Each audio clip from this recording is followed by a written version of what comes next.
광야 그리스도인 공동체 아침을 깨우는 성서 묵상 2022년 10월 20일 목요일 아침입니다. 오늘 성서 본문은 사무엘하 19장 1절에서 15절까지 말씀입니다. 본문을 제가 낭독하고 묵상 내용을 함께 살피도록 하겠습니다.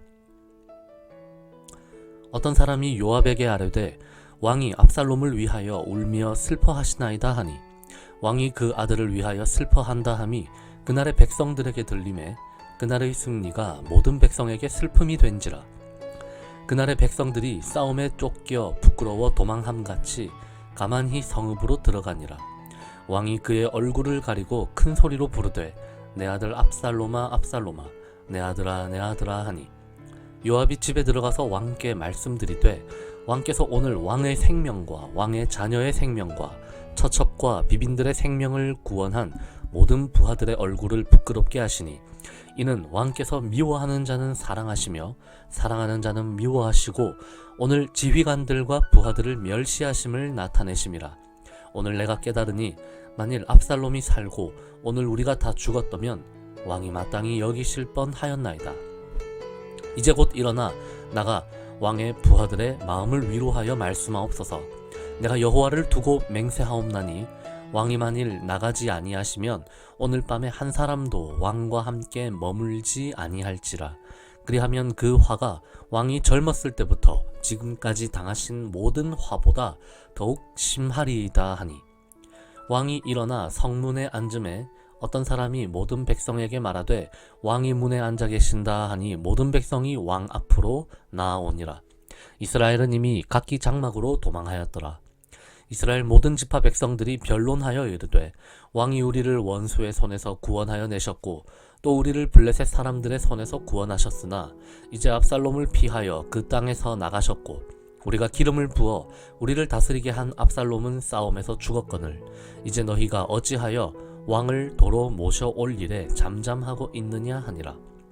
다윗 왕이 사독과 아비아달 두 제사장에게 소식을 전하여 이르되 너희는 유다 장로들에게 말하여 이르기를 왕의 말씀이 온 이스라엘이 왕을 왕궁으로 도로 모셔오자 하는 말이 왕께 들렸거늘 너희는 어찌하여 왕을 궁으로 모시는 일에 나중이 되느냐.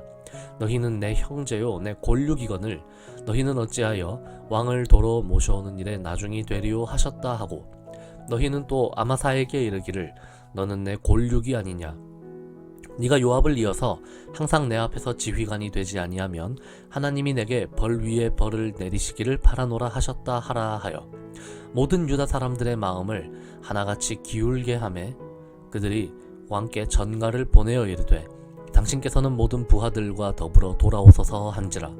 왕이 돌아와 요단에 이름에 유다 족속이 왕을 맞아 요단을 건너가게 하려고 길갈로 오니라.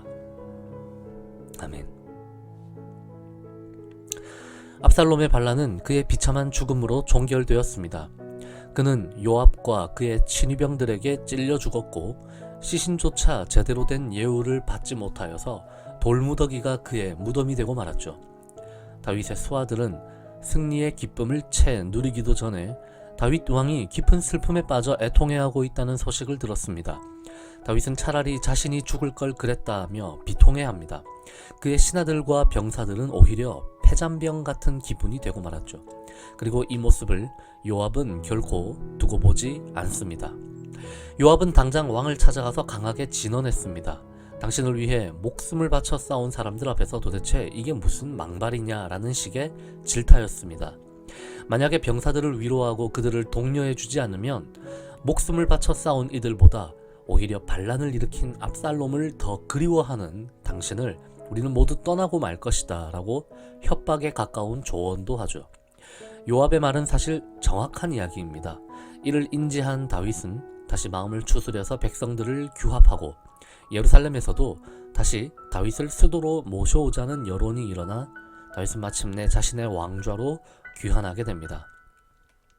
이어져 온 이야기들을 통해 우리가 곰곰이 생각해보면 이 요압이라고 하는 인물이야말로 정말로 다윗 왕조의 가장 강력한 적이 아닐까 하는 생각이 듭니다. 본래 가장 위험한 적은 내부에 있는 법이죠. 요압은 실질적으로 이스라엘 왕국을 움직여가는 마치 비선 실세와 같은 위치로 점점 올라가고 있습니다. 그에게는 지금 두려운 사람이 없습니다. 자신을 밀어내고 2인자가 될 수도 있었던 북쪽의 아브넬도 죽였고 다윗의 아들 압살롬 역시 내란을 핑계로 살해하는 데 성공했습니다. 그는 다윗에게 조언을 해주는 듯하지만 사실은 비탄에 빠져있는 다윗 왕을 자신의 의도대로 몰고 가는 중이라고도 우리가 볼 수가 있는 것이죠. 다윗은 이것을 알고 있었습니다. 요압을 포함한 스루야의 아들들이라말로 다윗 왕가에 있어서 가장 위험한 존재들임을 알고 있었죠. 그래서 요압을 대신해 아마사를 군대 장관으로 세우려고 시도합니다. 요압을 견제하려고 한 것입니다. 하지만 이후에 결국 아마사조차 요압에게 죽임을 당하게 되는 것을 우리가 볼 것입니다. 요압의 진언은 다 옳은 말이고 냉철한 상황 판단에 기인해 있습니다. 하지만 그의 정체는 결국 왕을 대적하는 내부의 강력한 적입니다. 이 모순으로 인해서 다윗 왕국은 흔들리기 시작하고 있었습니다. 압살롬의 반란보다도 어쩌면 더 강력한 위기가 바로 요압으로부터 오고 있었던 것입니다. 오늘날에도 요압처럼 냉철하고 현명한 사람들이 있습니다. 이들은 공동체가 흔들리는 상황들 속에 가장 지혜롭고 적실한 조언을 하기도 합니다. 그래서 공동체를 위기로부터 지켜내는 역할을 수행하기도 하죠. 하지만 그의 내밀한 동기는 공동체 자체를 세우고 지키는 데에 있다기보다 공동체마저도 자신의 도구로 삼아서 스스로를 높이고 자기 의를 내세우는 데에 있습니다. 교회나 공동체를 주도적으로 잘 이끌어가는 듯해 보이지만 결국 그 결말은 자신의 뜻대로 그 공동체를 장악하려고 하는 가스라이팅이 되고 말죠. 특히 목회자나 중직자들 중에 그리고 일을 잘하는 사람들 중에 이런 이들이 참 많다라는 생각이 듭니다. 바라기는 우리가 요압 같은 사람이 아니라 조금 부족하고 모자라더라도 신실하고 긍휼이 넘치는 사람들로 함께 성장해 갈 수 있기를 소망합니다. 요압이 많은 공동체는 빨리 성장하고 잘 나가는 듯해 보여도 한없이 위태로울 수 있습니다.